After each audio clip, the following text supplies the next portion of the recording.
Eh bien, quatrième séquence de la journée, quatrième et dernière séquence de la journée. Merci.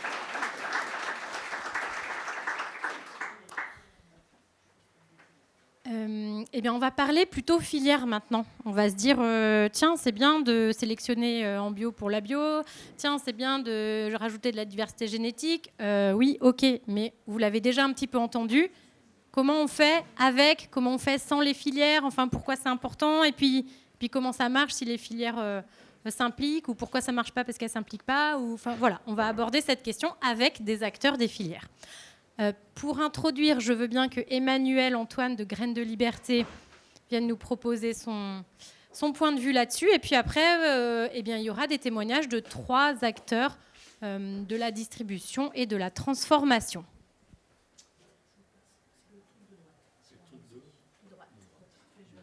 Et là, on va changer d'espèce avec Emmanuel.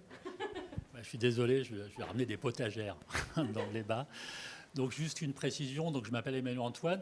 Je suis pas agronome. Je suis plutôt issu des sciences sociales. Je suis tombé dans les semences sur des problématiques effectivement économiques, c'est-à-dire la rémunération du travail, notamment sur les potagères, qui était le problème de l'artisan semencier. Comment on rémunère le travail, la rémunération de ce travail, qui ne soit pas un travail passion, mais un métier rémunéré.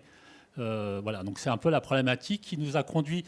Alors, si on commence par la problématique filière, Graines de Liberté est né en Bretagne, notamment par des agriculteurs, mais aussi des cuisiniers qui se sont mobilisés suite à la fusion Bayer-Monsanto en disant il faut absolument retravailler des problématiques filières par rapport à nos métiers de cuisiniers.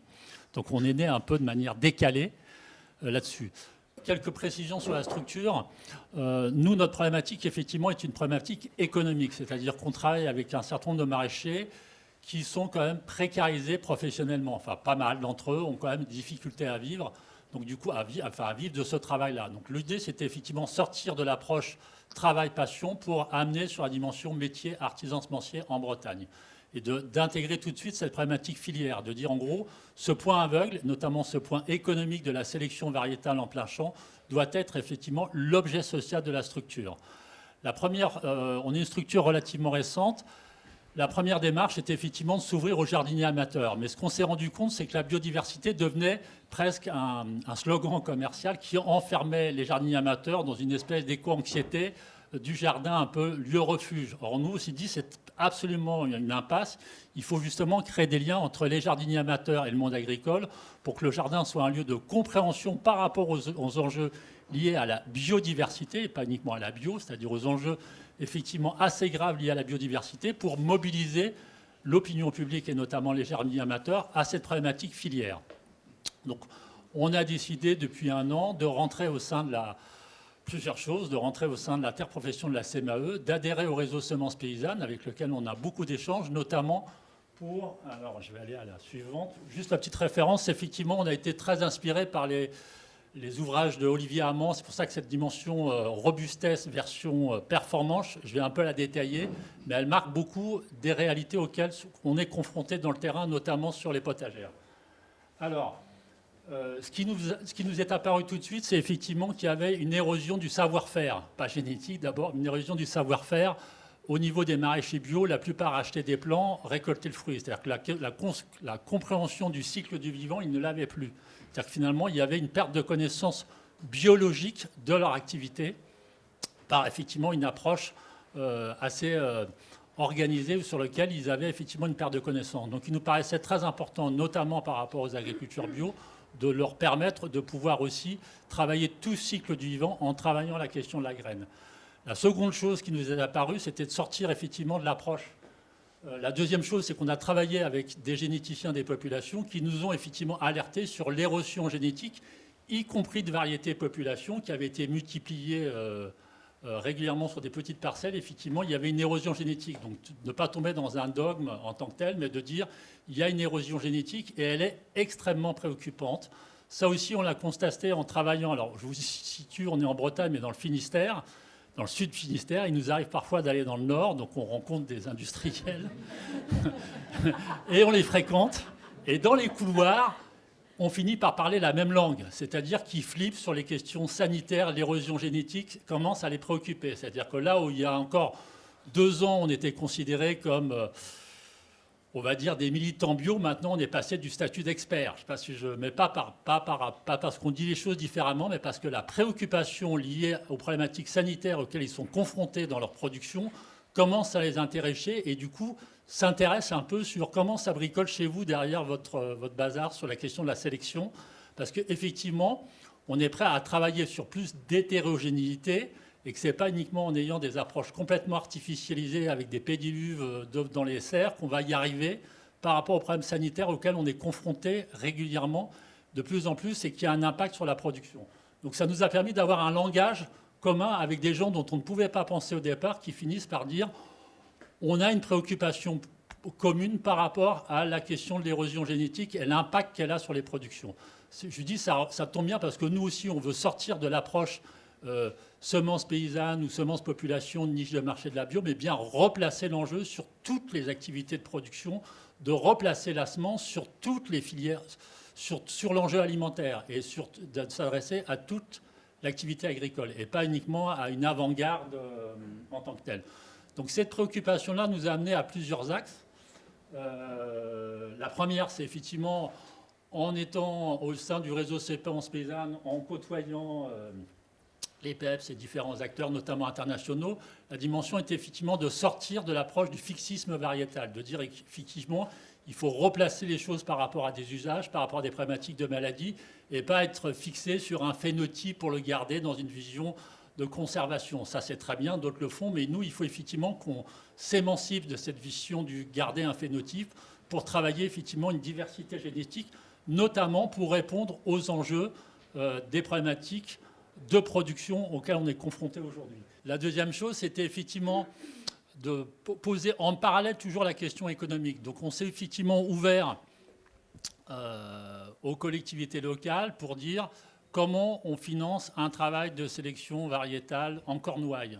Donc, et surtout de commencer non pas par le plus difficile, c'est-à-dire des petites communes rurales, pour leur dire l'importance de ce travail de réinvestir la question de la sélection variétale en plein champ en tant que tel. Donc on a réussi un petit tour de force d'avoir un financement leader et de convaincre des petites communes dans le Cap Cisin, qui sont plutôt des gens dont la sociologie, c'est plutôt des grands porchers, quoi, qui en gros dit, finalement, même eux disent, finalement, votre problématique nous intéresse parce qu'on re-rentre sur une problématique de production et de filière, et pas effectivement une approche circuit court qu'on met en avant dans les colloques sur la biodiversité, mais qui sont uniquement des approches qui n'ont pas de dimension performative par rapport aux enjeux de production. Donc ça a été un tour de force, y compris pour poser la question de la rémunération du travail. On défend effectivement ce travail-là, de dire c'est pas la fin, il faut poser tout de suite la question du travail dès le départ. Y compris alors, ça n'a pas été simple parce qu'effectivement, ils considéraient que le producteur il devait juste mettre à disposition sa parcelle, éventuellement on lui défrayait des frais de déplacement. On s'est dit non, il faut absolument dès le départ considérer qu'il est co-associé à la méthode et au travail de recherche. Et qu'il n'est pas, justement, on réfute le terme de paysan multiplicateur. C'est-à-dire sortir un peu de cette vision un peu taylorienne où, en gros, il y en a qui vont le savoir et d'autres qui sont à la tâche, je ne sais pas si je veux, multiplication. On a dit la réponse est non. Je ne sais pas si je veux. Le labo, c'est le champ. Ce n'est pas l'endroit où ça va s'appliquer, c'est le champ. Et que sur les portagères, on appelle ça artisan semencier, c'est-à-dire qu'effectivement, l'artisan semencier, il est coopérateur. C'est même pas de la recherche participe, c'est de la recherche coopérative entre effectivement de la recherche, notamment avec des généticiens de la population, et effectivement des maraîchers qui peuvent avoir plusieurs métiers, qui peuvent être en même temps maraîchers et artisans semenciers par rapport à des espèces qui les intéressent. Pour nous aussi, le gros enjeu, c'est effectivement diffuser ce savoir-faire le plus rapidement possible. Ce n'est pas d'avoir des espèces d'hyper spécialistes en tant que telles, c'est que cette diffusion se diffuse très vite. Donc d'avoir beaucoup de producteurs qui vont conserver, améliorer telle ou telle variété. Je finis là-dessus. On va peut-être aller au suivant. Ouais, bon, c'est ce que j'ai mis, coopérer. Oui, ça aussi, pour nous, c'était un élément très important, c'est que c'est de ramener les débats sur les enjeux biologiques, pas uniquement sur la crise de la filière bio. C'est-à-dire que la gravité des enjeux biologiques doit impacter toutes les activités économiques, notamment de production agricole, et en gros de replacer l'enjeu de ce travail autour de la gravité des enjeux biologiques. Ça paraît un peu con, mais souvent les gens confondaient les deux. C'est-à-dire qu'à partir du moment où on disait biologie, ils réduisaient ça à la bio. Je sais pas si la bio, c'était le cahier des charges. Ils disaient non, attendez, on va refaire le film, il faut revenir sur de la science biologique. Et pas effectivement, il faut retravailler sur les enjeux du fait qu'on est des êtres sociaux, mais aussi des êtres biologiques. Et c'est à partir de là qu'on travaille au regard des problématiques de production on est confronté. Donc la thématique qu'on travaille, c'est de dire on ne travaille pas uniquement du champ à l'assiette, mais de la graine à l'assiette. C'est-à-dire qu'on introduit la problématique du vivant dès le départ. Voilà, je finis juste comme un petit exemple qu'on a fait sur le programme Leader qu'on est en train de démarrer avec les collectivités locales. On s'est dit on va travailler 4 axes. Un axe de sélection de conservation, mais qui est utile, notamment sur le chou de Douarnenez, parce qu'on s'est rendu compte qu'un certain nombre de nos petits confrères les multipliaient, mais les multipliaient au sens qu'il n'y avait plus de travail de sélection. Donc du coup, il y avait une petite érosion du phénotype par rapport à ce qu'il était au départ, notamment de son goût. On s'est dit, bon là, ça va pas le faire. Donc on mobilise 10 fermes en Bretagne pour retravailler un travail de sélection et pas uniquement de multiplication de graines. La seconde, c'est effectivement, et c'est grâce à Estelle, on a retrouvé une variété patrimoniale qui était le petit pois Gloire de Quimper, disparu, et pourtant il y avait pas mal d'activités en Bretagne là-dessus. On l'a retrouvé en Hollande, en Suède, je sais pas, dans différents trucs, mais alors des échantillons de 15 graines, donc bonjour le taf. Mais bon, on s'est dit, c'est pas grave, on y va, on va regarder ce que ça va donner. La deuxième chose, c'est travailler sur la question. On a discuté avec un certain nombre de maraîchers sur le problème de la brémia, qui commence à avoir des impacts de plus importants au moment en hiver. Donc du coup, c'est de travailler une sélection qui soit alors tolérante aux maladies, donc qui coévolue avec effectivement les mutations du pathogène, mais de travailler effectivement d'abord sur une sélection améliorative, mais peut-être de créer une variété en croisant avec d'autres variétés. La troisième chose sur laquelle on travaille, c'est effectivement de travailler sur une tomate en Bretagne, mais pas en plein champ. Donc, il faut dire, on l'a appelé programme tomate été pourri. Je sais pas si donc, du coup, c'était de dire, on prend ce test-là. Le but étant, de ce travail-là, de faire monter un niveau de compétence et de l'appétit, je dirais, intellectuel. Le second point, c'est effectivement... À partir du moment où on a mis le doigt là-dedans, on fait pression auprès des pouvoirs publics sur la gravité des enjeux, sur le besoin d'avoir de la recherche qui participe avec nous sur ces enjeux-là, parce que les choses vont aller assez vite et que le sujet est sérieux, n'est pas un sujet uniquement de spécialistes en tant que tel, mais bien un sujet alimentaire. Et que là, il ne faut pas déconner. Voilà. C'est aussi pour ça qu'on considère qu'on change un peu de paradigme en termes de sélection, le but étant pas effectivement de s'écarter de l'homogénéité du DHS. Enfin, voilà, donc on profite du MHB, c'est ça, tu vois, je commence à connaître le vocabulaire du MHB, pour travailler la question de cette diversité, alors sur quels critères est acceptable ou pas. Mais effectivement, nous, notre problématique est une problématique de production. C'est-à-dire qu'effectivement, ramener les questions alimentaires, c'est aussi des débats qu'on a par rapport à un certain nombre de gens qui ont gros considéré qu'ils ont trouvé la bonne méthode pour sauver la biodiversité avec telle approche. J'ai dit, attendez, si des gens commencent à avoir faim pas très loin, votre spécificité, vous n'allez pas la tenir. Je sais pas si donc du coup, il faut en permanence s'inscrire dans des problématiques de filière. C'est pour ça que ce travail-là ne peut pas se faire seul.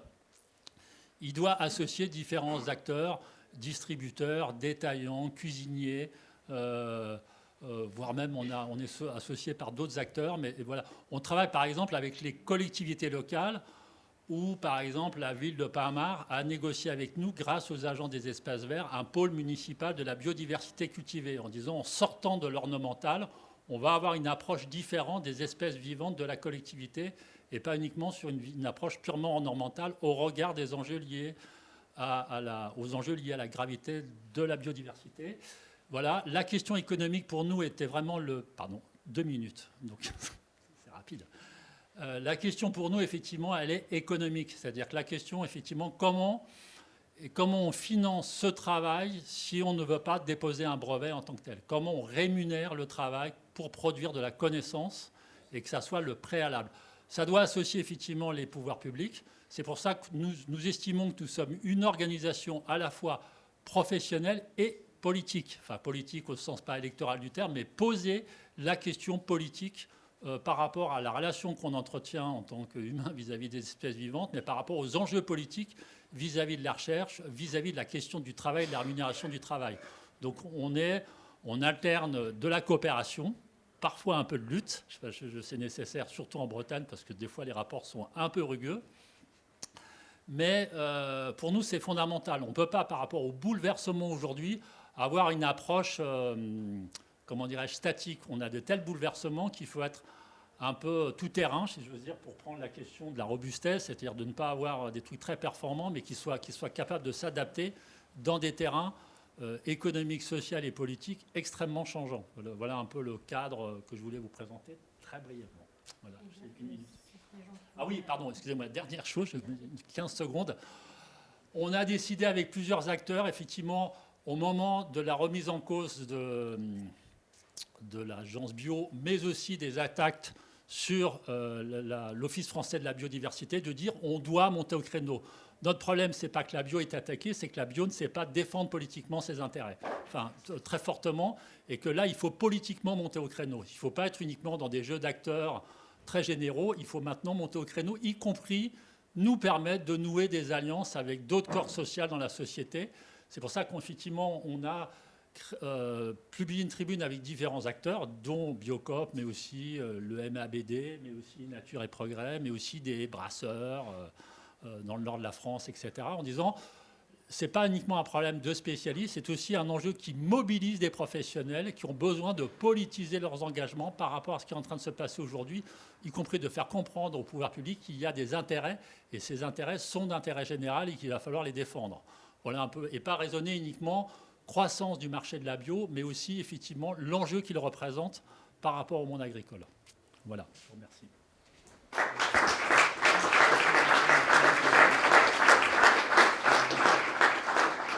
Merci Manuel. Eh ben, tu as parlé de Biocoop, alors maintenant je vais demander à Stéphane et Ronan de venir nous raconter comment Biocoop se saisit en fait de cette question de la biodiversité cultivée. Merci. Bonjour à toutes et à tous. Ronan Lafrette, je suis directeur qualité et RSE de Biocoop. Bon, pour ceux qui seraient un peu des extraterrestres, en 2 mots, Biocoop. Donc 740 magasins en France. Mais par contre, c'est l'occasion aussi pour moi de le préciser. On est une coopérative avec différents collèges qui regroupent, alors bien sûr des magasins, mais aussi des salariés, mais aussi des associations de consommateurs et aussi des groupements de producteurs. C'est ce en quoi, effectivement, on est très atypique et on fait le lien entre l'amont et l'aval et c'est tout le sens de l'intervention. Peut-être aussi, chez Biocoop, on se dit aussi que, là, on parle de diversité génétique et plus globalement, on peut parler de biodiversité. Alors, vous l'avez tous lu, j'imagine, le rapport Nexus de novembre dernier qui explique que tous les éléments sont interdépendants. Et chez Biocoop, on pense que c'est important de se dire il y a le carbone, oui, il y a la biodiversité, il y a aussi l'eau, il y a la santé et l'alimentation. Et ça fait un tout. Il faut raisonner global. Et ça, c'est fondamental. Lors de, je ne sais pas si vous l'avez suivi, mais j'imagine que oui. En décembre 2022, il y a eu la COP 15 biodiversité à Montréal. Et c'était un élément pour la première fois très structurant. Pour une fois qu'une COP structure les éléments, c'était très intéressant. Et nous, chez Biocoop, on a souhaité formaliser notre engagement biodiversité qui existait depuis longtemps là-dessus. Et donc, on l'a articulé autour de 6 points.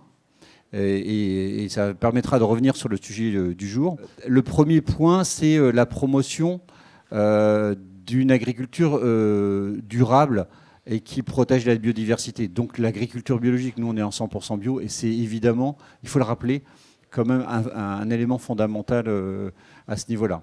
Ça c'est le premier point. Le deuxième point, c'est préserver la biodiversité en faisant un état des lieux de la biodiversité dans les fermes, en ayant aussi des garanties de non-déforestation. Ça c'est le deuxième point. Le troisième point, c'est de développer la biodiversité.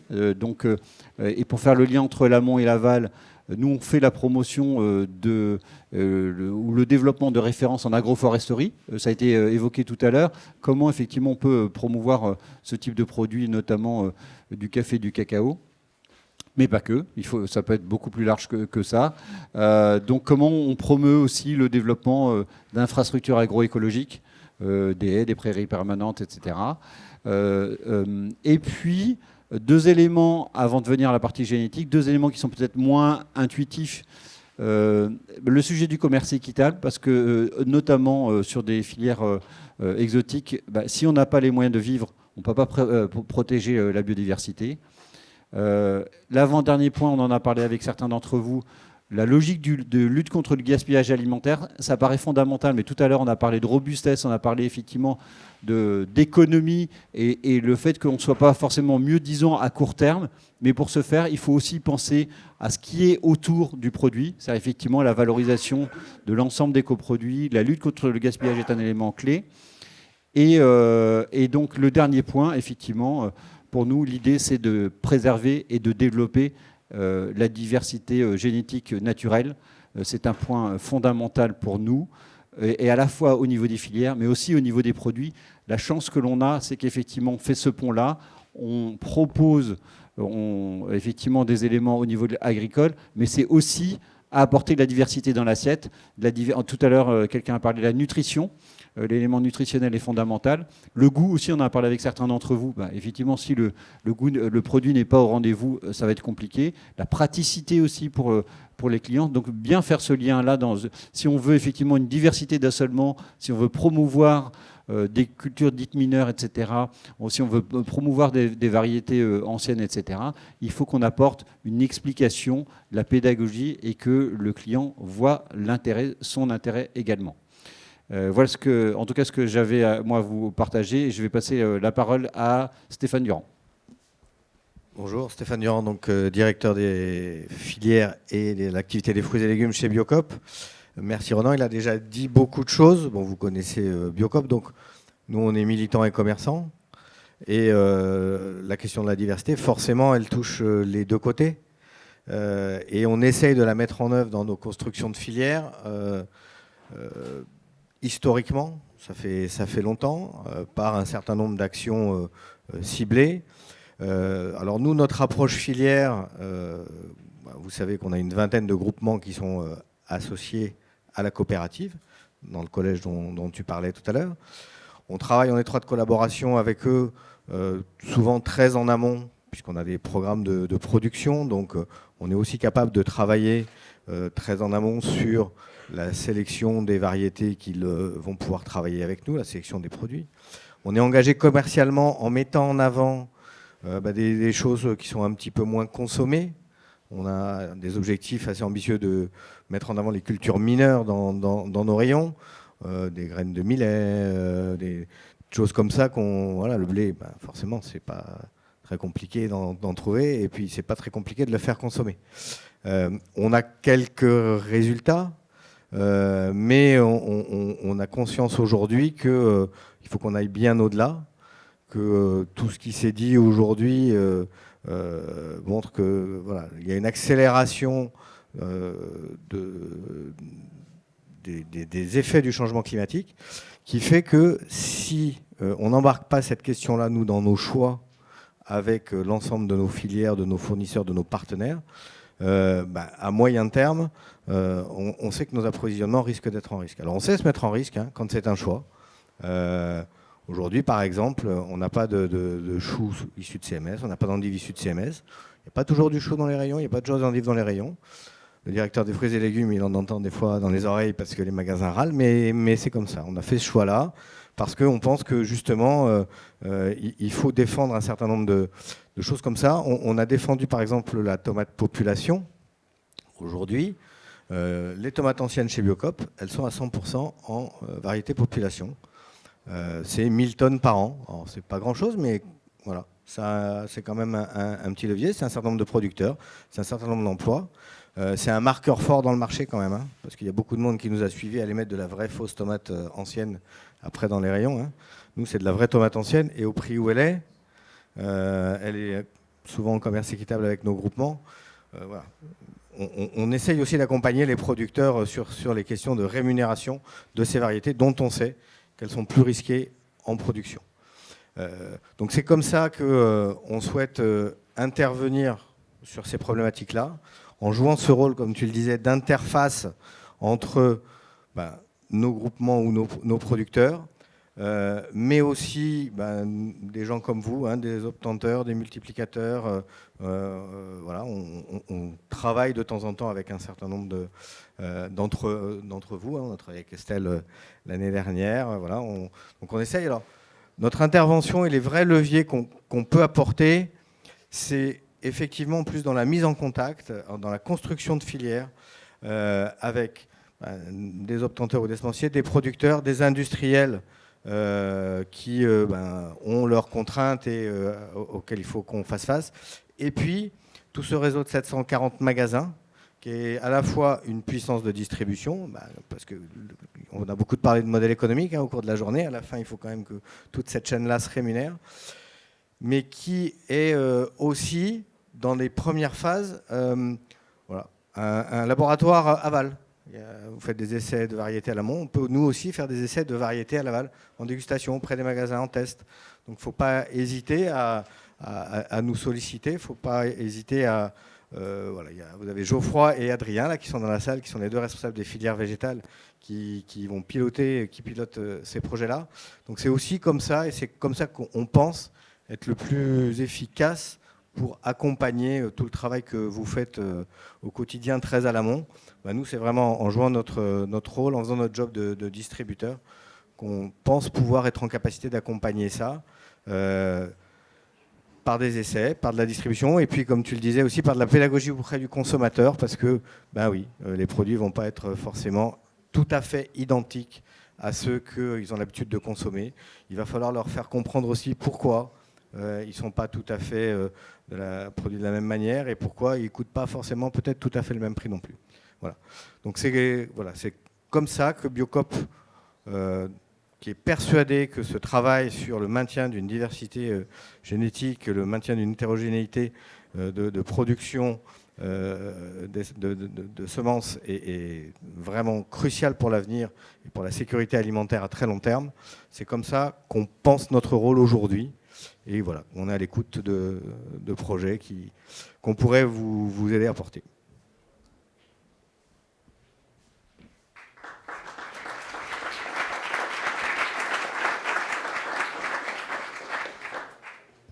Merci à tous les deux.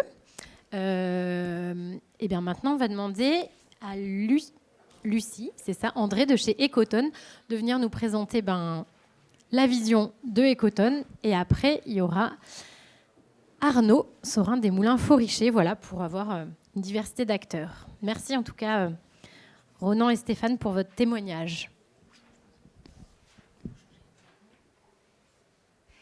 Bonjour à toutes et à tous. Donc, moi, je suis Lucie André, responsable filière du groupe Ecoton. Et je suis ravie d'être là aujourd'hui. Je pense que c'est effectivement très important que tous les acteurs puissent participer à ce genre de réunion. Typiquement, chez Ecoton, on n'a pas encore travaillé sur cet aspect semence. Donc, moi, c'est une grande découverte aujourd'hui et c'est un sujet que je vais être amenée à proposer au niveau d'Ecoton. Donc, c'est voilà, une première porte ouverte. Donc, merci encore pour l'organisation de cette journée. Pour vous contextualiser un petit peu Ecoton, donc c'est un groupe qui est pionnier de l'alimentation biologique en Europe. Vous connaissez peut-être nos marques en magasins spécialisés, on a Destination ou encore Bonne Terre, et on distribue aussi des marques dans les GMS, donc Bjorg, vous connaissez peut-être, les chocolats Alter Eco ou encore les Thé Clipper. Et il faut savoir que Ecoton, c'est aussi une entreprise à mission. Et donc on en a parlé aujourd'hui, on en parle de plus en plus en ce moment. Et nous, notre mission, c'est nourrir la biodiversité. Et donc en fait, pour essayer de nourrir cette biodiversité, on va essayer de la protéger en proposant des produits biologiques. On va essayer de proposer aussi des produits qui soient alternatifs à des produits avec des viandes ou produits laitiers. On parlait de diversité, donc nous aussi on essaye de proposer dans nos produits des ingrédients très diversifiés. Donc on va avoir des produits avec de l'avoine qui est notre première matière première devant le blé, des boissons végétales avec du sorgho, du millet, de l'épeautre. Donc on essaie vraiment de diversifier notre alimentation. Et on a un programme interne, je vais y revenir après, qui s'appelle le programme Fantastique, pour essayer d'aller un petit peu au-delà du bio et où le sujet semences pourrait du coup être pertinent. Et on a aussi une fondation qui du coup n'intervient pas directement dans nos filières, mais plutôt sur d'autres projets. Par exemple, là on travaille avec le Fonds pour l'arbre sur la restauration des haies en France. Voilà, donc c'est pour vous donner un petit peu le contexte d'Ecotone. Et ce programme dont je parlais, le programme Fantastique, en fait, on parlait justement de divers agricultures biologiques. Et il se trouve que nous, on pousse bien sûr l'agriculture biologique, mais on s'est rendu compte qu'il y avait quand même certaines limites. Et on voulait travailler à la résilience de nos filières. Donc on a développé ce programme qui s'appelle Fantastique. Il est à la fois développé dans les filières du Sud, mais là, pour aujourd'hui, je vais me concentrer sur nos filières hémisphère Nord. Et il a pour vocation de pousser un petit peu des bonnes pratiques qui iraient au-delà du cahier des charges de l'agriculture biologique. Donc typiquement, ça va être de soutenir les initiatives de rotation longue et diversifiée. On va essayer de soutenir aussi tout ce qui est couverture du sol, la mise en place de bandes fleuries, d'infrastructures agroécologiques, de pratiques agroécologiques. On essaye de se dire qu'on va challenger un petit peu ce cahier des charges de l'agriculture biologique et on va essayer d'aller plus loin et de soutenir ce genre d'initiative. Donc concrètement, pour vous donner un exemple, on travaille avec la COSEBI, on a monté un projet avec Solagro pour sensibiliser et vraiment soutenir tous les adhérents à la COSEBI à essayer de mettre en place ces pratiques qui vont un petit peu plus loin et essayer de soutenir des systèmes un peu plus résilients. Donc, comme je vous le disais, on n'est pas encore en train de travailler sur cette problématique des semences, mais c'est typiquement quelque chose, je vous l'ai mis en jaune là, qu'on pourrait rajouter en fait sur les sujets sur lesquels on s'intéresse. On parle beaucoup de biodiversité à l'échelle des fermes, mais peut-être qu'on pourrait essayer de regarder plutôt la biodiversité au niveau parcelle et au niveau amont avec les semences. Un autre rôle aussi qui est très important, c'est que donc on essaye de soutenir ce genre d'initiative en amont de nos filières, mais il y a aussi tout le côté aval. En fait, on se rend compte que c'est important de valoriser tout ce qui est fait en amont et de trouver un débouché au niveau de nos consommateurs. Nous, on ne peut pas pousser des pratiques qui ne retrouveraient pas de répondants au niveau des consommateurs. Typiquement sur la biodiversité, qui est notre mission, on voit que 60% des Français ne font pas le lien entre l'impact que peut avoir leur alimentation sur la biodiversité. Donc on essaye de valoriser, il y a ce gros travail au niveau de nos marques pour montrer tout le travail qui est fait en amont et essayer d'expliquer aux consommateurs qu'est-ce que c'est que la biodiversité, pourquoi les semences seraient intéressantes et essentielles pour avoir une alimentation durable. Donc c'est vraiment des projets qu'on essaie de mettre en valeur et on pense qu'on a un rôle à jouer là-dessus. Et ça fait partie de ce raisonnement qu'on a d'avoir un peu tous les acteurs ensemble. Nous, on essaye d'avoir cet accès-là jusqu'en amont du champ et jusqu'au produit fini, l'assiette du consommateur, qui soit sensibilisé à ce genre de problématiques. Bon, là, je vous ai mis des petits exemples qui illustrent nos engagements sur les packs. Vous voyez que sur les packs des boissons végétales Bonne Terre, on va parler de la COSEBI, on va parler de la rotation des cultures. Demain, on pourrait parler du fait qu'il faudrait utiliser des semences avec des variétés anciennes, etc. Pour Björk, c'est pareil. Nous, on avait déjà une approche concernant les céréales anciennes. Où on essaye vraiment de diversifier nos matières premières dans nos produits. Donc voilà, aujourd'hui, on ne parle pas encore de semences, mais c'est vrai que c'est tout à fait des sujets qui pourraient être abordés pour la suite. Donc voilà, c'était pour vous donner un petit peu une vision vraiment de ce que fait Ecotone et comment on se positionne là-dessus. Moi, je pense que c'est très important d'être là aujourd'hui parce que si vous développez, si on voit qu'il y a des initiatives en amont, effectivement, moi, je peux me rapprocher de nos équipes R&D. Si c'est des aspects nutrition, développer des nouveaux projets ou quoi que ce soit, c'est important qu'on soit dans la filière. Nous-mêmes, on travaille avec des partenaires sur ces projets-là.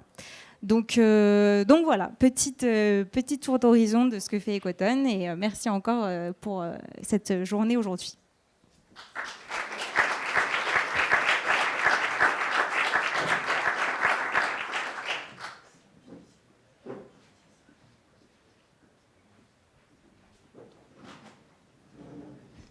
Merci beaucoup Lucie pour finalement toute cette vision de tout ce qui serait possible de faire. Et en tout cas, on voit qu'il y a sujet, il y a matière. Donc ben voilà, on espère que ça continuera. Et puis maintenant, Arnaud, toi, tu vas nous donner aussi des exemples concrets de comment tu parles de biodiversité, comment tu... Bonjour à tous, et puis merci de votre invitation. Alors moi, je suis simple meunier. Donc j'y connais rien en agronomie, j'y connais rien à rien. Mais par contre, de là où je vous parle, je travaille pour un petit groupe familial qui a aujourd'hui 3 moulins, alors qui est assez récent, puisque notre premier moulin date d'il y a 25 ans, a été repris, et on travaille uniquement pour la boulangerie artisanale. À l'origine même, il n'y avait pas de moulin, et donc ce qui a posé les bases de la société, c'était d'avoir un positionnement qui soit un peu distinct. Donc notre patron, qui est le fondateur d'entreprise, est parti avec un petit portefeuille de clients boulangers artisans. Et puis, de 100 moulins, il faut avoir un positionnement qui est clair pour pouvoir se défendre et pouvoir essayer d'exister. Et donc, il a mis globalement sur la table ce qui pouvait être les fondements de l'artisanat, c'est-à-dire la proximité, la qualité et le service. Donc aujourd'hui, de la proximité, on le fait par nos 3 moulins, qui sont au plus proche et qu'on rayonne à peu près autour de 150 km autour des 3 moulins. De la qualité, c'est ce qui nous porte aujourd'hui. Alors là, rangez vos tomates de population, parce que je fais que 70% en agriculture raisonnée, un petit peu de conventionnel, et le bio, ça représente que 5% chez nous. Donc en plus, j'y connais rien, même sur le bio. Mais par contre, c'est un domaine sur lequel on a pu progresser beaucoup et qui nous a donné beaucoup à réfléchir, et c'est ça que je voulais partager avec vous. Donc on travaille encore et toujours qu'avec des boulangers artisans, et en ce sens, c'est eux qui nous font vivre. Et donc pour moi, ce qui est important pour être là demain, dans un contexte où globalement en France, le marché de la meunerie, c'est 5 millions de tonnes de blé qui sont mises en œuvre. C'est un contexte dans lequel, entre 2000, où il y avait à peu près 700 moulins qui tournaient encore en France, aujourd'hui, 2025, on n'a plus que 350 moulins qui sont en exploitation. Quelque chose dans lequel on a une concentration qui s'opère de manière très très importante. Si on veut se défendre, si on fait la même chose que les autres, on est mort. Nous, on pèse 1% de la farine, et comme le marché de la boulangerie artisanale, c'est à peu près un tiers de la consommation de farine en France, on pèse à peine 3% de la farine en France. Demain, si je fais la même chose que les autres, je suis mort. Donc, ce que nous, on fait, c'est qu'on essaie de se défendre, et on a tout de suite, depuis 25 ans, mis en place des filières pour pouvoir essayer de défendre de la qualité supérieure. Alors en France, la qualité supérieure, comment on peut le montrer ? C'est principalement par le label rouge. Et pour pouvoir être accessible dans ces filières de label rouge, alors on défend des farines en label rouge, mais on défend aussi la baguette de tradition française en label rouge. Et pour ça, on s'est adossé à des filières d'agriculture raisonnée qui étaient le CRC, qui nous ont permis de toucher du doigt toute l'aspect filière. Et on travaille avec les organismes stockeurs qui nous livrent ces mélanges de blé, donc de VRM en conventionnel, mais en agriculture raisonnée, avec des OS qui nous livrent depuis la reprise de chacun des 3 moulins. Donc le moulin d'Ego au 1er janvier 2000, le moulin d'Ormois qui est à la limite de la Haute-Saône et des Vosges à Fougerolles en 2009, et puis le moulin d'Arnouville en région parisienne qui a été repris en 2016. Et puis nos clients boulangers, naturellement, eux aussi, ils veulent se démarquer. Et donc, ils ont besoin, pour pouvoir avoir des clients chaque jour, pour avoir finalement une clientèle qui leur fasse confiance, qui revienne, et puis qui fasse marcher ces filières, d'avoir un positionnement. Et on est venu au bio emmené par nos clients. On n'était pas des bio convaincus, loin s'en faut. On en faisait un petit peu, mais on a commencé à être producteur de bio il y a maintenant 7 ans. Et puis notre métier, nous, c'est pas la gestion du travail du grain, c'est vraiment après. Mais le fond du métier de meunier, c'est de travailler une diversité. C'est justement de pouvoir assembler des variétés, de pouvoir panacher, de pouvoir gérer les caractères innés et acquis et de campagne en campagne pour pouvoir avoir une assise. Le grain de blé, ni plus ni moins qu'un fruit, et donc on va travailler sur cette approche. Et aujourd'hui, comment je travaille en filière conventionnelle, en filière d'agriculture raisonnée ? Nos cahiers des charges nous imposent d'avoir finalement du monovariétal à la parcelle. Donc on va faire ces enquêtes variétales, on va essayer de déterminer et de se projeter un petit peu pour l'avenir en essayant de déterminer quel pourrait être le potentiel de chacune des variétés, puis essayer de les promouvoir pour essayer de constituer mes assemblages. Mais pour moi, meunier, il n'y a pas de bon ou de mauvais blé. Il y a des blés qui sont adaptés ou pas à l'usage qu'il faut. Alors, comment je travaille? C'est quoi la qualité d'une farine pour moi? La qualité d'une farine, elle tient sur 3 pieds. La farine, elle est mise en œuvre pour faire une pâte, et cette pâte doit être structurée. C'est le fameux gluten, c'est les protéines de stockage de notre grain, puis ça va être la charpente de notre pâte. Ça va être extrêmement important. Cette charpente, c'est comme pour un bâtiment, elle est adaptée à l'usage qu'on va en avoir. Et l'adaptation de la variété va être faite par rapport à l'utilisation qu'on va avoir. Aujourd'hui, la sélection est faite de telle manière qu'on recherche de ces protéines et on recherche des structures qui soient capables d'être sur d'autres utilisations que celles que je promeux. Nous, on travaille avec des boulangers artisans qui vont utiliser, comme on en a vu, M. Pelletier en a parlé très bien ce matin, avec des fermentations longues, avec de la structuration par elle-même. On a besoin, et un besoin nécessaire et suffisant de structure dans la pâte, mais l'excès peut nuire. Or, aujourd'hui, la baisse de consommation de pain qui est avérée en France, elle est compensée uniquement par des recours, bien souvent, à des produits qui ne sont pas les nôtres. Du pain moelleux, du pain de mie, pour lequel là, le besoin, le recours à la protéine est excessivement important. Donc la sélection variétale, ce n'est pas moi qui l'a fait avec mon pauvre poids, et ce n'est pas l'artisanat, le boulanger artisan qui va déterminer ce que vont être les variétés pour demain.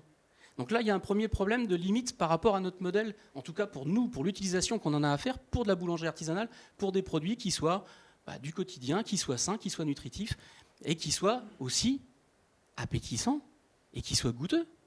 Parce que c'est ça la vérité, le besoin dont on a, c'est ce produit-là. Il faut que le client, il aille dans sa boulangerie, qu'il achète, parce que c'est lui, avec le 1,50 € qu'il met sur le comptoir, qui fait vivre toutes nos démarches. Alors, quand on est avec ça, le deuxième aspect, c'est toute l'utilisation dans un mode fermentaire. Et puis le troisième, et qui est peut-être celui qui va nous importer le plus aujourd'hui, enfin je pense qu'il vous anime, et celui que moi, je trouve on délaisse beaucoup trop souvent, c'est l'aspect organoleptique.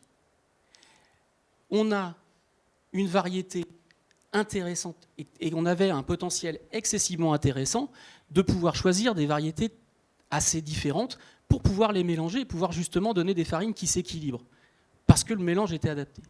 Aujourd'hui, quand on prend l'ensemble des critères qui s'imposent à nous dans un schéma de sélection normal, globalement, on me donne à choisir entre du gris clair et du gris foncé. Parallèlement à ça, on arrive dans la bio avec par le biais des variétés anciennes. Alors, on y va un petit peu du revers de la main, mais on est un peu intrigué. Et puis, il faut pas se cacher, il y a aussi des aspects marketing qui priment. Par contre, là, on arrive avec des considérations et on rencontre des gens qui sont excessivement intéressants et qui nous laissent à penser qu'on peut, en allant chercher, en allant puiser là-dedans, ouvrir la palette de couleurs. Alors, variété ancienne, on n'est toujours pas super convaincu. En taquinant un peu Vincent, je disais, est-ce que fondamentalement mon fils est moins bon que mon grand-père? Oui, non, peut-être, je ne sais pas. En tout cas, c'est sûr que mon grand-père, aujourd'hui, dans l'époque où on vit, il n'est peut-être pas complètement adapté. Et que mon fils, lui, y est parfaitement. Par contre, si les conditions doivent changer et si demain doit y avoir d'autres problématiques à gérer, il est peut-être bon que mon fils se rappelle 2 ou 3 trucs que mon grand-père savait faire parfaitement. Et c'est là où ça devient super intéressant pour nous que de pouvoir après toucher du doigt des problématiques qui finalement on avait perdu de vue. Quand on regarde des catalogues, même des catalogues Vilmorin du début du XXe siècle, on avait cet aspect de couleur, de saveur qui était donné pour les variétés. Regardez une liste de sélection variétale aujourd'hui, ces aspects-là ont complètement disparu. Et pourtant, c'est le fond du fond. C'est ça qu'on cherche, c'est d'avoir un produit qui soit gustatif et qui soit sain. On a parlé de nutrition, on a parlé aussi d'intérêt. Et moi, en tout cas chez nous, on est convaincus qu'on a un des trucs à dire. Et que le produit qu'on fait, c'est un produit d'avenir. Le pain est un vecteur. Il est un vecteur pour pouvoir porter toutes nos filières. Il est un vecteur pour pouvoir porter aussi des vrais enjeux sociétaux, des enjeux de santé publique, des enjeux de nutrition, des enjeux de souveraineté alimentaire, mais aussi des enjeux de plaisir. Et c'est ça où, finalement, on va peut-être avoir un retour à faire qui va être une rétro-innovation, mais que de pouvoir retrouver, par le choix de nos variétés, la possibilité de retrouver des produits qui répondent à ces enjeux de demain, et ces enjeux d'aujourd'hui finalement. Et on a, à mon sens, avec tout ce qu'on est, la possibilité de pouvoir déployer ça. On a les savoirs et les savoir-faire, mais de toute éternité, si on a du pain français en France, c'est parce que les variétés qu'on cultive en France étaient adaptées à l'usage qu'on en fait. Demain, peut-être que le pain qu'on aura à faire devra s'adapter aux variétés que vous pourrez mettre en jeu. Le MHB, dans cette démarche-là, moi, il me trouve extrêmement intéressant parce que, à mon sens, il nous permet d'envisager, toucher du doigt toutes les problématiques pour toute la filière. Et il faut que chacun des maillons puisse répondre. Cette diversité, cette hétérogénéité biologique, qui est la base même de mon métier de meunier, si elle est apportée avant même mon travail, mais grand bien me fasse, je vais encore avoir une variété un peu plus importante et donc la possibilité d'avoir des farines régulières, d'avoir un produit qui puisse être admissible. Je suis qu'un maillon intermédiaire, je suis là juste pour transmettre une matière sous une forme transformée à un autre savoir-faire. Demain, on a tous la capacité de pouvoir moduler nos savoir-faire depuis la semence, la culture, jusqu'au produit final et donc au consommateur pour donner un produit attrayant. Et finalement, de refaire chacun notre vrai métier. Un agriculteur toute éternité a fait ses semences, il a su lesquelles pouvaient être adaptées à son terroir, à ses pratiques. Le meunier de faire son vrai travail d'assemblage, de mouture, pour que le boulanger puisse s'exprimer, pour que le consommateur à la fin soit celui qui nous fasse tous vivre.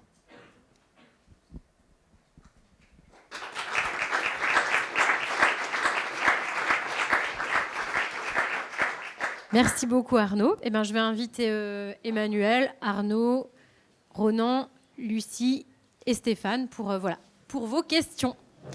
Et du coup, les questions que vous aurez pour la filière, n'hésitez pas à ce qu'elles intègrent un peu tout ce qui a été dit au long de la journée pour englober, avoir une vision vraiment complètement globale sur cette fin de journée. Alors, j'ai vu une main qui se levait. Camille, je te laisse passer le micro. C'est juste pour Arnaud, j'ai pas entendu le nom de tes moulins. Forichère. Comment ? Forichère. Forichère. Dans quel département ? Le premier moulin est dans le Loiret, dans l'est du Loiret, le second dans le Haut-de-Saône, et le troisième est ici en région parisienne, dans le Val d'Oise. J'ai une question parce que là c'est un peu du vécu.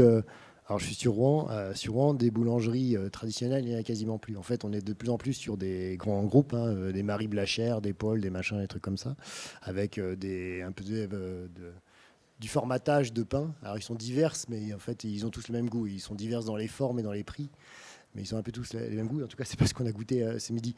Et je me pose la question dans ce que vous a été présenté là. Alors oui, il y a de la pédagogie sur le packaging, etc. Mais à un moment donné, c'est l'éducation du consommateur, parce que la diversité, on peut la promouvoir au niveau des producteurs, au niveau des transformateurs sur l'adaptation des process. Mais à un moment donné, si on ne le vend pas, ça ne marchera pas. Et c'est toute la difficulté.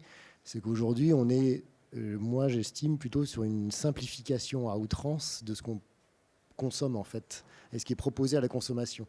Je vois en pain, c'est vraiment ça, parce que tout se ressemble maintenant. Et donc la question, c'est que faites-vous en termes d'éducation, même pas du consommateur, mais déjà du boulanger, parce qu'en fait, quand on discute avec des boulangers et autres, ils ne sont pas toujours au fait des différentes types de farine et valorisation farine. Il y en a, ils sont juste des assembleurs aussi, et c'est vite fait, quoi. C'est la question, est-ce que vous travaillez par exemple avec nous on a une école de boulangerie à Rouen, est-ce que vous travaillez avec des écoles de boulanger, des choses comme ça, des CFA, sur représenter la diversité des farines et donc derrière la diversité de ce qu'on peut obtenir comme produit? Merci. Et puis peut-être sur cette question qu'est-ce qu'on fait pour sensibiliser le consommateur, je pense que Lucie, tu en as déjà parlé un peu, mais on peut redonner la parole un petit peu à chacun. Alors moi, je vais vous répondre pour ma partie. Ce qu'on a, bien entendu, il faut accompagner.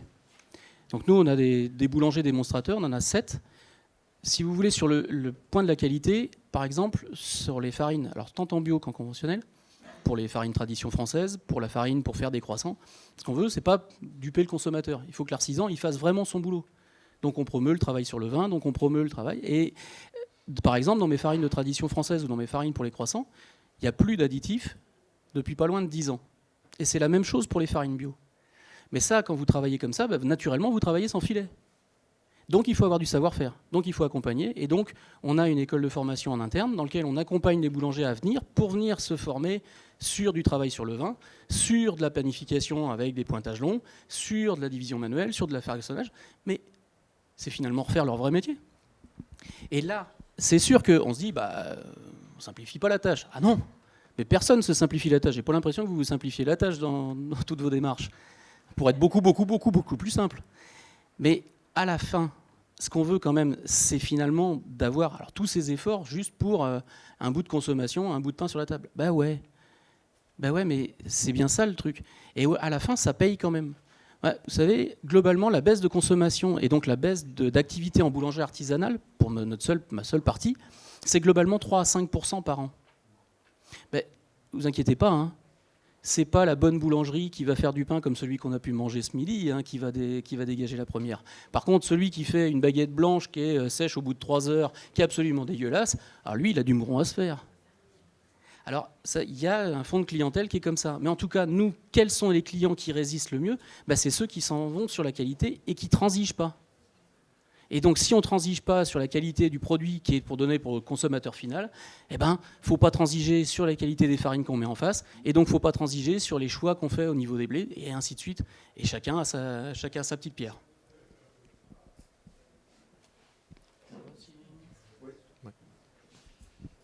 En fait, effectivement, comme nous, on a le lien quotidien avec les clients, c'est important.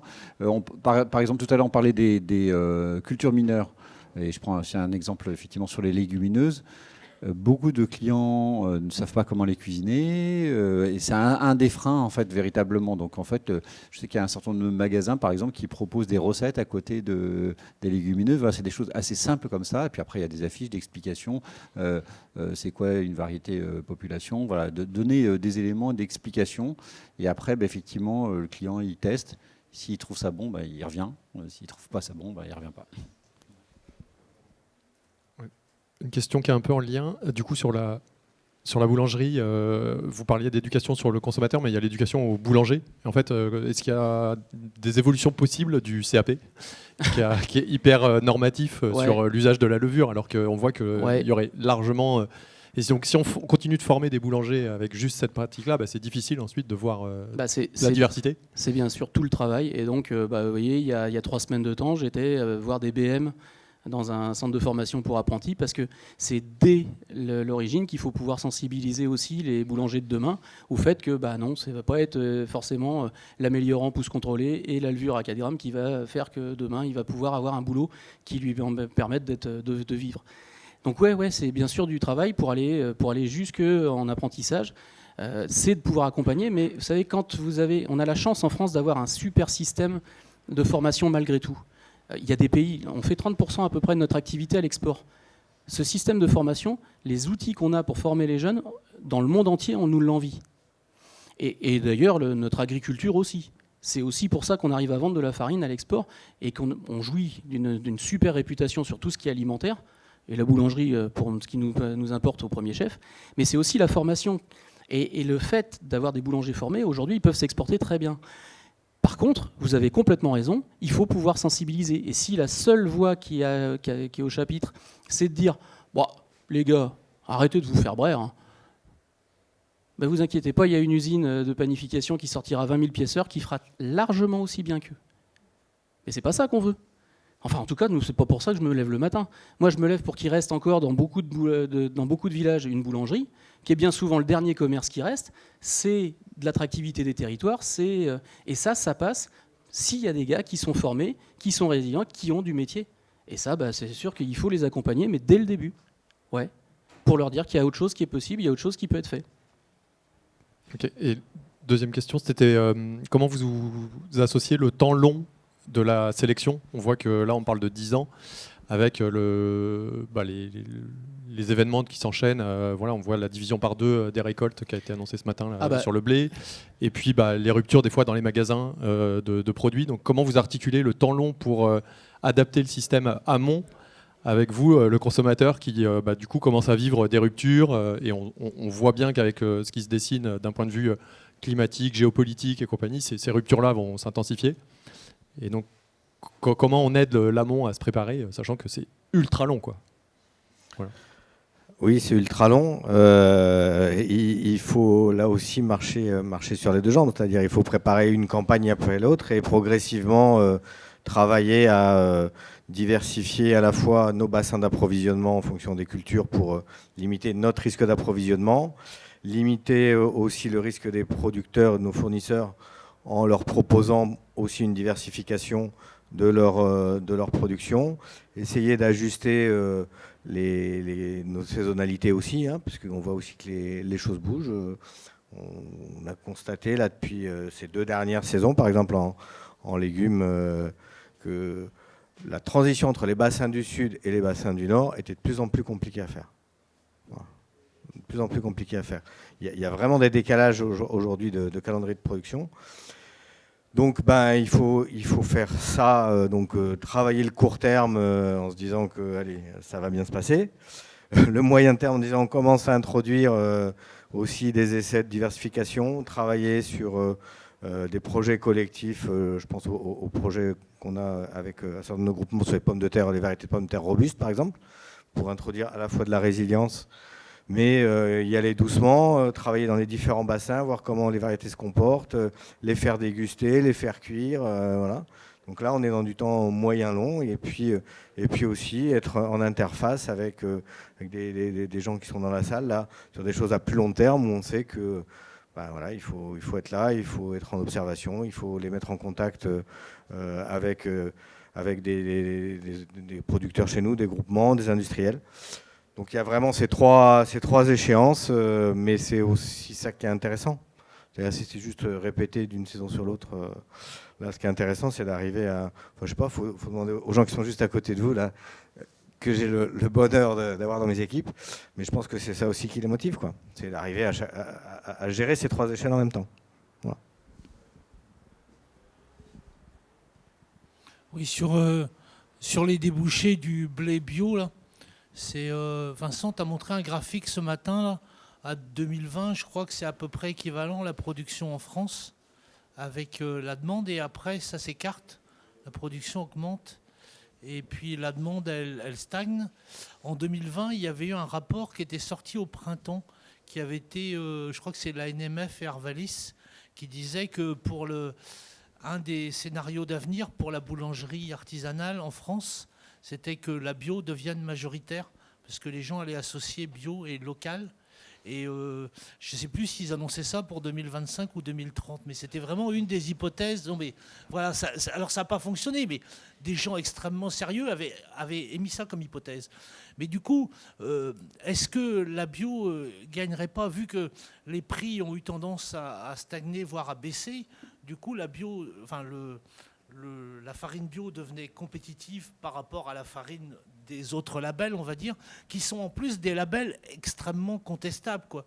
Le label CRC, c'est quand même c'est de la communication. Enfin, derrière, il n'y a pas grand-chose, hein. Est-ce qu'il ne faudrait pas que le monde de la bio soit quand même peut-être plus offensif pour dire les hyper, ils font ça. Alors peut-être que c'est que du cirque entre marques, mais bon, ils se défient pour dire que que par rapport à des prix bas, mais là, ça serait plus quand même sur quand on voit le prix du pain à la boulangerie entre des pains bio et des pains, on va dire, ordinaires, il y a très peu d'écart au kilo. On a des 5,50, on a des... Et du coup, est-ce qu'il n'y aurait pas une place à prendre pour la production bio en disant, nous, par rapport à tous les enjeux de la fin du monde qui se rapproche à grande vitesse, hein, est-ce que nous, notre production, elle n'est pas garante quand même de préserver l'avenir, quoi? Parce que... c'est comme si c'était presque trop gentil, quoi. À un moment, il faut dire, s'il y a des labels qui sont limite qui sont que de la com, à un moment, il faut peut-être dire que s'il y a des démarches qui sont, elles, vraiment valorisantes, de progrès, il faut le dire, non? C'est une question. C'est la complète question. Non, ça peut pas être une question, ça. Là, c'est une prise de recul, c'est un point de vue. Tu dis les choses. Alors sur CRC, moi je connais pas bien. Je pense qu'Arnaud, tu auras peut-être plus de facilité. Mais oui, je pense qu'on est trop gentil. Alors j'y reviendrai. Je vais essayer de synthétiser la journée tout à l'heure et j'essaierai par mes propres moyens Mais je pense que c'est un élément que j'ai noté, qu'on a des forces et qu'on ne les met pas en avant, quoi. Donc oui, on est trop gentil, ça c'est clair.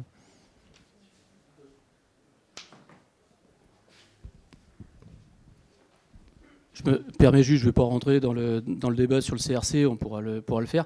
En tout cas, moi, s'il y avait un message, aujourd'hui, le bio, la bio et les travaux que vous menez sur la diversité, s'il y a un message, c'est qu'ils ouvrent des champs de possibilités que, d'un point de vue conventionnel, on n'a plus, pour pouvoir aller se frotter à des thématiques extrêmement intéressantes.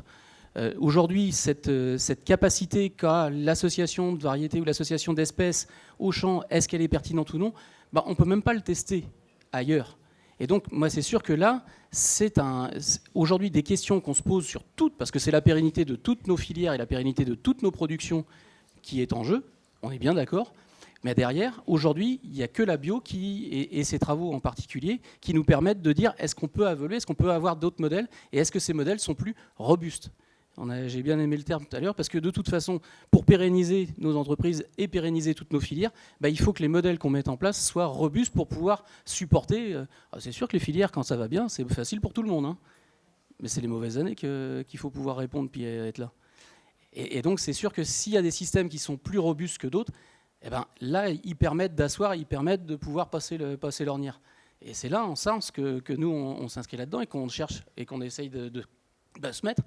Alors, ouais, aujourd'hui, je vous l'ai dit, hein, la bio, c'est sûr que pour nous, c'est pas notre force d'activité. Par contre, c'est certain que la bio, aujourd'hui, c'est notre vigie, c'est notre estafette, c'est elle qui nous permet de nous poser les questions, c'est notre laboratoire. Parce que c'est avec ça qu'on a la capacité d'ouvrir un petit peu, s'ouvrir un peu les chakras et puis d'essayer d'aller un peu plus loin. Non, mais sérieusement, hein, on arrête, on sort les ornières et puis on essaie de réfléchir un peu plus large que ce qu'on fait d'habitude.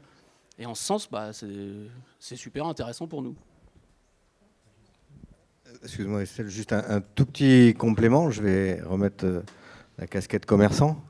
Et je pense que je ne m'immiscerai pas dans les débats politiques, mais en tout cas, tout le bénéfice de tout ce qu'on dit sur l'agriculture biologique, la diversité génétique, il est clair qu'un très bon moyen de l'amener au consommateur, c'est de lui donner envie de les consommer. Donc des bons produits, des produits pratiques, rapides à cuire, ça a discuté, cuisson des lentilles tout à l'heure, cuisson de l'épeautre, voilà. C'est comme ça aussi, et c'est là aussi où des projets collectifs qui impliquent l'ensemble des parties de la chaîne et de la filière permettent de développer la consommation de ces produits-là qui ont été travaillés pour des excellentes raisons agronomiques, des excellentes raisons génétiques, des excellentes raisons écologiques. Voilà. Donc ça, c'est une dimension qu'on veut intégrer de plus en plus aussi chez Biocop. C'est à l'arrivée, il faut que le consommateur ait envie, quoi. Par rapport à la question de l'accompagnement du consommateur, c'est aussi replacer maintenant les enjeux ou la gravité des enjeux. La difficulté, c'était d'avoir vendu la bio comme la solution. La bio, elle est pragmatique par rapport à des réalités biologiques, beaucoup plus qu'effectivement des approches conventionnelles aujourd'hui. Et nous, on le voit par exemple sur la question des semences. On accompagne le produit pour resacraliser cet enjeu et de dire il a un lien avec l'alimentation. Ce n'est pas uniquement un truc de jardinier amateur. C'est-à-dire de remettre du métier et pas effectivement de faire de la biodiversité un argument commercial, mais bien une problématique de production extrêmement sérieuse. C'est-à-dire que c'est de replacer le contexte dans un environnement où le bio et les enjeux biologiques dialoguent entre eux et pas apparaître comme le bio, la solution par le marché qui ajustera la production. Ça ne peut pas marcher comme ça. Là, aujourd'hui, on est coincé entre des problématiques de production d'un côté et des problématiques de paupérisation de la population sur certains territoires avec des déserts alimentaires. Donc, c'est ces réalités sociales qui vont commencer à monter en tension.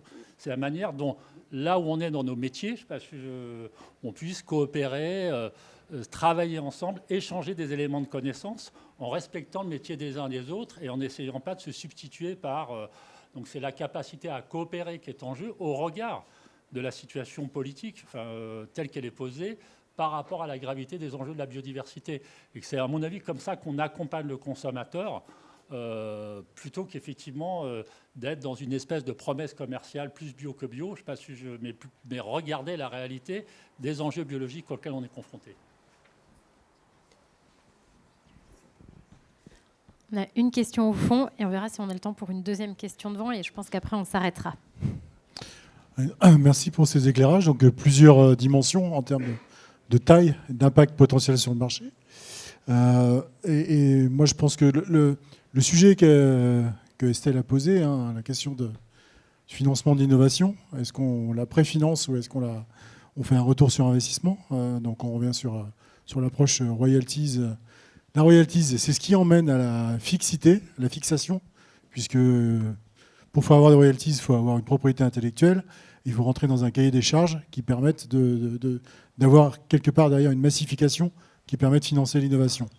Donc ce système-là, c'est le système qui existe aujourd'hui, qui, il faut être honnête, peut financer des produits de masse sur le marché conventionnel.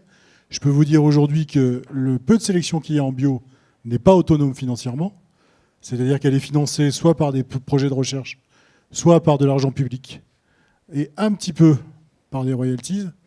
Donc on revient toujours à la même problématique. J'entends donc pour l'aval que la création de valeur viendra par la diversité, et cette diversité aujourd'hui, elle est portée par peu d'acteurs qui ne gagnent pas leur vie à porter cette diversité. Donc ces sujets-là, il va bien falloir se mettre tous autour de la table pour les porter. Je prends l'exemple du blé. Donc il y a eu plusieurs exemples qui ont été posés. Donc vous dites que vous êtes un petit acteur. Ça commence à faire quelques tonnes quand même, ce que vous présentez. Et donc si vous voulez développer cette palette, comment vous envisagez les choses pour quelque part que cette production se fasse et que ce ne soit pas l'agriculteur ou les structures proches des agriculteurs qui portent le risque pour que cette diversité se présente. Je vais prendre un autre exemple qui a été cité, la lentille. Chez Agri-Obtention, on porte la variété Anicia. On a relancé un programme lentille il y a une quinzaine d'années. On a aujourd'hui une dizaine de variétés sur le catalogue. Tout le monde demande de l'Anicia. Donc on a des corails, on a toute une gamme de couleurs. Et aujourd'hui, faut se le dire, en France, on ne produit que de l'Anicia, que la variété lentille verte. Et quand on veut faire de la corail, on fait appel à la lentille canadienne.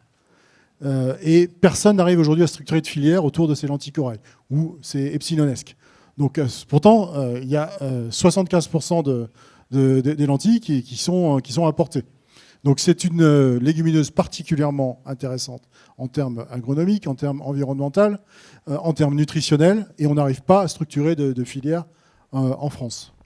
Donc voilà, donc je pense que vous tenez en partie les clés, et je ne mésestime pas vos contraintes financières à vous aussi, mais si on n'arrive pas à se parler tous, à chaque fois on va bloquer sur un maillon. Donc voilà, donc aux différentes tailles. Je suis aussi président d'un GAL et donc d'un leader, donc je sais que c'est des financements qui peuvent arriver, mais ça sera des financements de court terme, puisqu'on ne pourra pas revenir à chaque fois sur le sujet. Donc voilà, si on veut travailler sur le long terme, il va falloir se mettre tous autour de la table et arriver à construire ces partages de valeur et de création de valeur. Et je crois fondamentalement que le sujet de l'alimentation humaine est majeur.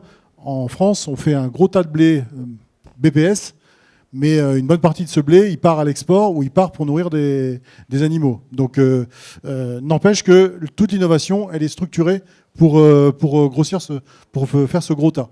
Donc si on ne se met pas autour de la table, on n'y arrivera pas.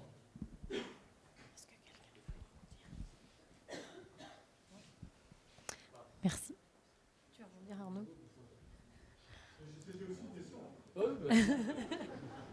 De toute façon, c'est sûr qu'il y a de toute façon un problème de valeur. Mais si on reprend juste pour rebondir le coût de la farine sur le pain, si on prend là, sur une baguette le coût de farine, allez, ça va être 7 centimes sur un... Et si on prend sur de la farine bio, ça va être à peine 10.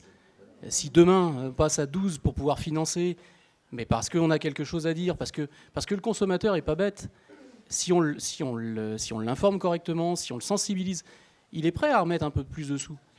Mais il faut vraiment qu'on puisse le garantir, il faut vraiment qu'on puisse le justifier.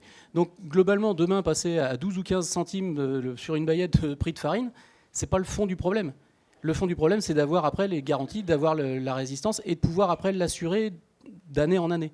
C'est ça le fondement. Après, la valeur, bien entendu, qu'il y a une problématique de valeur, il faut que chaque acteur, après, se rémunère correctement sur une filière, bien entendu. Parce que sinon, ça ne tient pas.